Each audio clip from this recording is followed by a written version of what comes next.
Class 12th exercise 13.1 probability का example number 2 इस video में सॉल्व करेंगे। इस क्वेश्चन में आपसे कह रहा है a family has 2 children, what is the probability that both the children are boys given that at least one of them is a boy.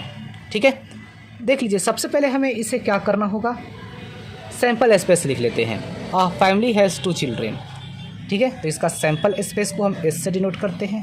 तो इसका सैम्पल स्पेस क्या होगा, अगर किसी फैमिली के पास 2 बच्चे हैं तो हो सकता है कि दोनों के दोनों क्या हो, बॉय हो, पहला बॉय हो दूसरा गर्ल हो।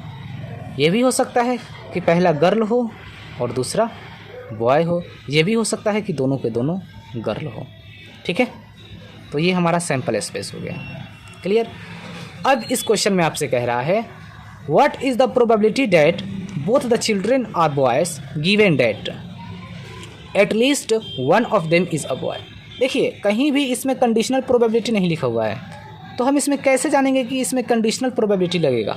देखिए, अगर आपके क्वेश्चन में गिवन हो लिखा हुआ या फिर गिवन डेट हो, क्लियर, या फिर हो if it is known, if it is known, ठीक है, अगर यह 3-4 चीज़ें होते हैं, 3 चीज़ें गिवन हो, गिवन डेट हो, इफ़ इट इज़ नोन हो, तो समझिएगा कि उसमें वो कंडीशनल प्रोबेबिलिटी लगेगा।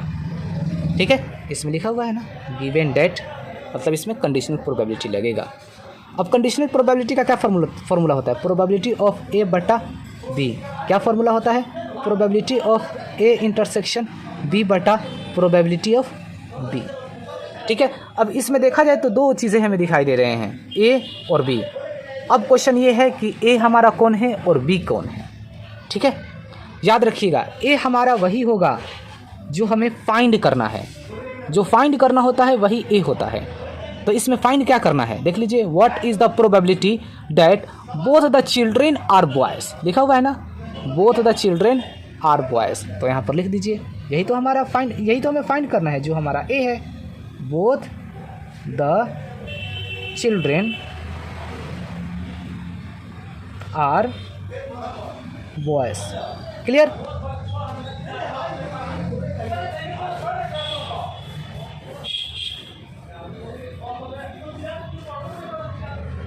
ठीक है, बी हमारा क्या होगा, तो देख लीजिए, बी हमारा क्या होगा, गिवन डेट के बाद जो होते हैं वही हमारा बी होता है। गिवन डेट लिखा हो या गिवन लिखा हो या गिवन डेट लिखा हो या इफ़ इट इज़ नोन लिखा हो, इसके बाद जो आते हैं वही हमारा बी होता है। तो लिखा हुआ है ना गिवन डेट, इसके बाद देख लीजिए क्या है, at least one of them is a boy, at least one of them is a boy, ये हमारा बी है। देख लीजिए क्या है B, at least one of them is a boy, is a boy. समझ में आ गया। ठीक है, अब देख लीजिए हमारा ए कितना दे रखा है, ए के क्या इवेंट्स होंगे हमारे, क्या लिखा हुआ है, both the children are boys, both the children are boys, यानी कि दोनों के दोनों बॉयज़ हों। तो कितने हैं इसमें बॉयज़, एक ही है ना ये, तो ये आप लिख दीजिए B B. Clear. B number में क्या लिखा हुआ है, at least one of them is a boy, तो बी क्या होगा हमारा, बताइए, कम से कम एक लड़के हों। ठीक है, ज़्यादा से ज़्यादा कितने भी हो जाएं, लेकिन कम से कम एक होना चाहिए। तो इसमें देख लीजिए क्या होगा, एक लड़का इसमें भी है, देख रहे हैं, एक लड़का इसमें भी है, और ज़्यादा से ज़्यादा कितने भी हों तो ये भी हो जाएंगे, यानी कि ये तीनों आपके हो जाएंगे eight least one of them is a boy. तो एट लीस्ट का मतलब कम से कम एक हो और अधिक से अधिक कितने भी हों, कोई फ़र्क नहीं पड़ता। ठीक है, तो चलिए बी में क्या हो जाएंगे हमारे, तो बी के हमारे हो जाएंगे बी बी बी जी जी बी। क्लियर। तो प्रोबेबिलिटी ऑफ ए क्या होगा, बताइए, प्रोबेबिलिटी ऑफ ए क्या दे रखा है, बी बी दे रखा है ना, ये ए है, बी बी दे रखा है, तो बी बी कितने हैं, एक ही तो हैं, 1 है, बटा टोटल कितने हैं, तो 1 2 3 4। प्रोबेबिलिटी ऑफ बी कितना है बताइए, बी कितना है, 1 2 3, तो 3 बटा टोटल कितने हैं, 1 2 3 4, तो 4। ठीक है, अब हमें क्या चाहिए होता है इसमें, अब हमें इंटरसेक्शन चाहिए होता है।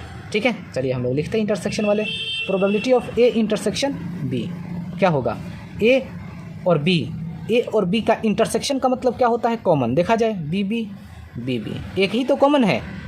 ठीक है, तो 1 बट्टा टोटल कितने हैं हमारे, तो 4, ठीक है। बस अब इसमें आप कंडीशनल प्रोबेबिलिटी का फॉर्मूला लगाइए, सॉल्व आउट हो गया।